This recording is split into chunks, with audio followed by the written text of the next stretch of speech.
สบายดีตอนแรกทุกคนกลางคืนโดยตอนนี้คือเป็นเวลา4 ทุ่มแล้วคือเอามาหาเตะปลาในกลางนาพอดีพี่น้องเอาหนำเขาหน้าพวกกันทุกคนตะปลาโอ้นุ้ยเขาเอาหนำเขาหน้าตะปลามันโคตรหลายโอ้ทุกคนประคาสมาจับตะปลามุนี่นุ้ยมันคือลายเท่าไรวะปลามันเด็ดนี่นะนี่ใส่มือ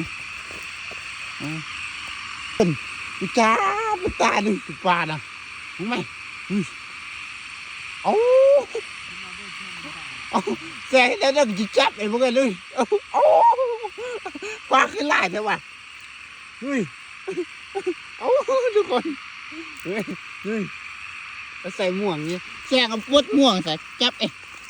เอามือเดียวกระไดบางทีนี่ความสบายนี่เอาเศษหมวกทุกคนนี่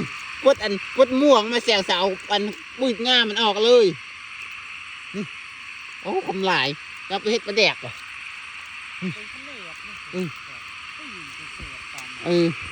มันตัวเหนือก็มีตัวหน่อยก็มี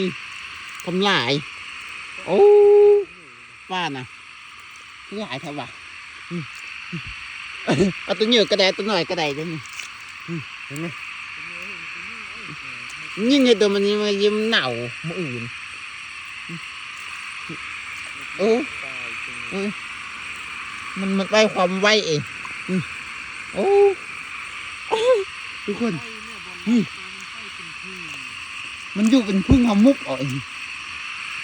เอ้ยเอาเขาเอาวิ่งมาความจะได้หลายขึ้นจะวิ่งไงมึงมัน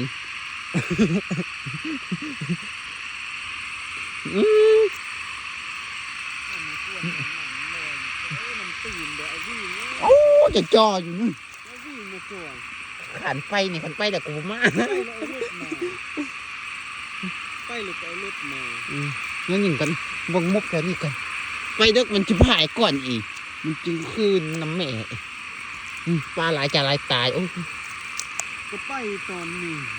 แบบนี้กูอยากมุกเอานี่มันม่วนกว่าเอาวี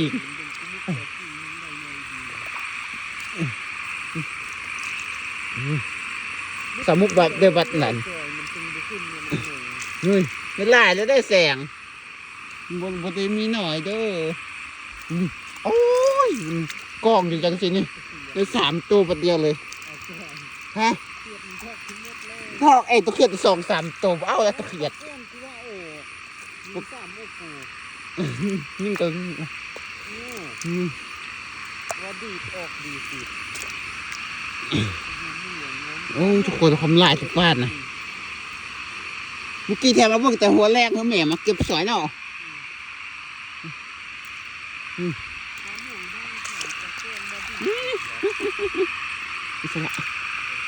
ปลาความลายทุกคนนี่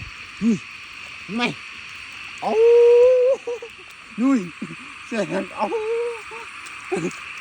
จะไปตายแป๊บหนึ่งถ่ายเอาอันนี้ซื้อน้อยหนึ่งกันมุกกระถางนี่น้อยหนึ่งกันแล้วกันค่อยไปโอ้แถกเขาทำยังบนทันกินแล้วเขาแรงเอามาเอาปีกเนาะสดๆเลยขำจักหน่อยจะไปเอาวิ่งมาเอาด้วยตอนนี้มุกออกกัน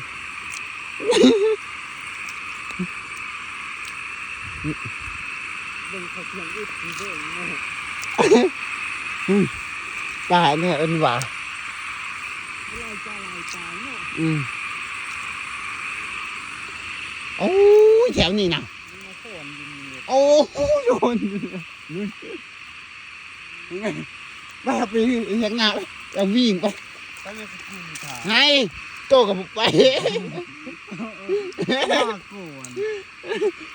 โตมาดิบังเป็นเด็กว่าโตมาจ้าอยู่เป็นขาตัวสี่กูสิได้ไล่ก็มึงจำอย่างนั้นด่ามันได้นะจอยสาวมุกปฏิบัตินั่นมึงได้ต้องเลือกเอาเป็ดเป็นเหยื่อเอาตัวหน่อยก็เอาเองเดี๋ยวมันจะได้ไวก็เอาจะละบ่นี่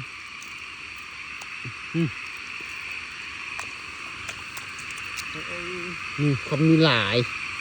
บ้านโอ้ทุกคน ว่าความมีหลายมันได้จังหน่อยเดียว เห็นหลายแต่ว่าเอาได้หน่อยเดียว